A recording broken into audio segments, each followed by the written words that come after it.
అరెంజర్. ఈరోజు ఇంట్లో వాతావరణం ఎందుకు ఇంత వేడెక్కింది? అన్ని వైపులా ఒకే విషయానికి గురించి మాట్లాడుకుంటున్నారు. అసలు నిజం ఏంటో, అబద్ధం ఏంటో ఎవరికీ అర్థం కావడం లేదు.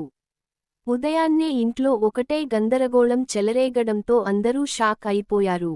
ఒకవైపు పెళ్లి ఏర్పాట్లు జరుగుతుంటే, మరోవైపు అకస్మాత్తుగా ఒక పెద్ద వార్త బయటకు వచ్చి అందరి కాళ్లకింద భూమి కదిలిపోయేలా చేసింది.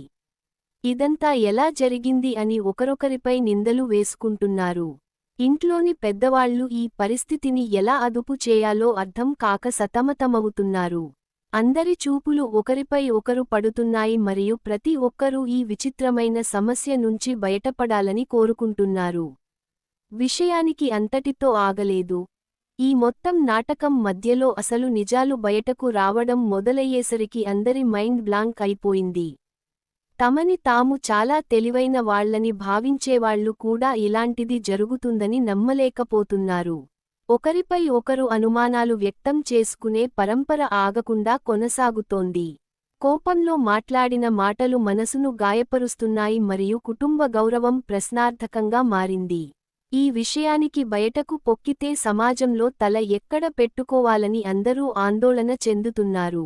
ఈ హడావుడిలోనే ఇక్కడ ఎక్కువ రోజులు ఉండటం సురక్షితం కాదని, అందరూ వెంటనే తమ ఊరికి వెళ్లిపోవాలని, అక్కడ కూర్చొని ఈ సమస్యకు పరిష్కారం కనుగొనాలని నిర్ణయించుకుంటారు. అందరూ తొందరపాటులో తమ లగేజ్ సర్దుకోవడం మొదలుపెట్టారు. ప్రయాణానికి ఏర్పాట్లు జరుగుతున్న తరుణంలో మరో పెద్ద విపత్తు ఎదురైంది. అందరూ బయలుదేరడానికి వెళ్లేసరికి ఇంటి పెద్ద అయిన తండ్రి గారు అక్కడ లేరని తేలింది. మొదట అందరూ చుట్టుపక్కల ఎక్కడికైనా వెళ్లి ఉంటారేమో అనుకున్నారు. కానీ చాలాసేపటి వరకు ఆయన జాడ ఏమాత్రం దొరకకపోవడంతో అందరి ప్రాణాలు గొంతులో పడ్డాయి. అదే సమయంలో కొందరు వ్యక్తులు అక్కడికి పరిగెత్తుకుంటూ వచ్చి చెప్పిన విషయానికి విని అందరి కాళ్ల కింద భూమి కదిలిపోయింది. ఎవరో గుర్తుతెలియని వ్యక్తులు వచ్చి బలవంతంగా తండ్రి గారిని కారులో ఎక్కించి ఎటో తీసుకెళ్లారని చెప్పారు.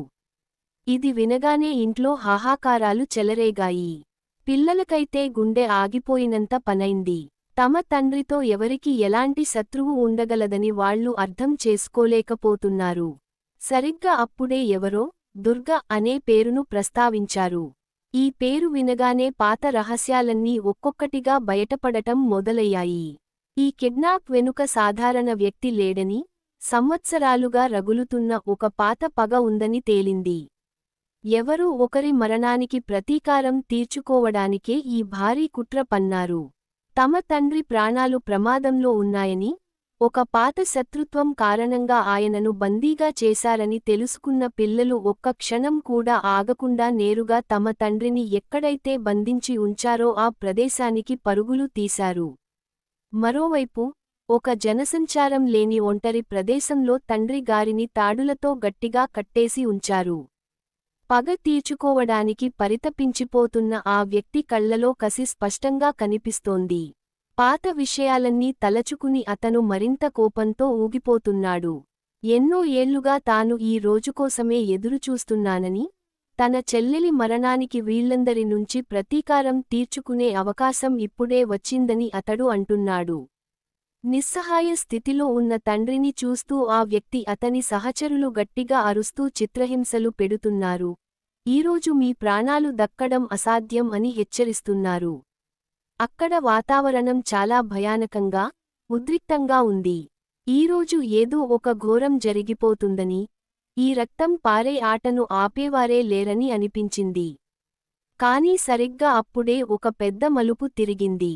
అందరూ పిరికివారని, ఏమీ చేయలేరని అనుకున్న ఆ పిల్లలు తమ తల్లిని, కుటుంబాన్ని కాపాడుకోవడానికి సింహాల్లా గర్జిస్తూ అక్కడికి చేరుకున్నారు.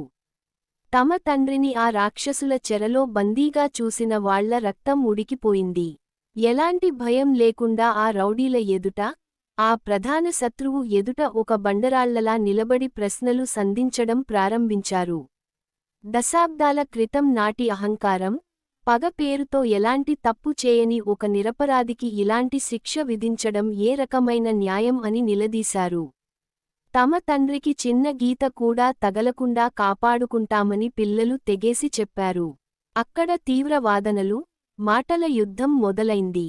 తమ కళ్లముందు ఆ పిల్లలు అంత ధైర్యంగా నిలబడటాన్ని చూసి ఆ పాత శత్రువు ఆశ్చర్యపోయాడు. వీళ్ళు భయపడిపోతారనుకున్నాడు. కాని పిల్లల ఈ ఉగ్రరూపం చూసి అతను కాస్త తడబడ్డాడు. ఒకవైపు కుటుంబంపై ప్రేమ, తండ్రి పట్ల ఉన్న గౌరవం ఉంటే, మరోవైపు ఆ వ్యక్తి మనసులో ఏళ్ల తరబడి పేరుకుపోయిన అందమైన కోపం, నఫ్రత్ ఉన్నాయి. రెండు వైపుల నుంచి ఘాటైన మాటలు దూసుకువచ్చాయి. రక్త సంబంధాల విలువను గుర్తుచేస్తూ ఆ పాత కక్షను తీవ్రంగా సవాలు చేశారు. ఈ పోరాటం ఇప్పుడు కేవలం ఇద్దరు వ్యక్తుల మధ్య జరిగింది కాదు, ఇది సరైనది మరియు తప్పు, న్యాయం మరియు అన్యాయం మధ్య జరిగిన ఒక అతిపెద్ద యుద్ధంగా మారింది. మరి ఆ పిల్లలు తమ తండ్రిని ఆ రక్తపు మడుగులాంటి ప్రమాదం నుంచి సురక్షితంగా బయటకు తీసుకురాగలరా లేదా ఆ పాత పగ మరోసారి ఆ కుటుంబాన్ని పూర్తిగా సర్వనాశనం చేస్తుందా అనేది అందరి గుండెల్లో ఉత్కంఠను రేకెత్తిస్తోంది.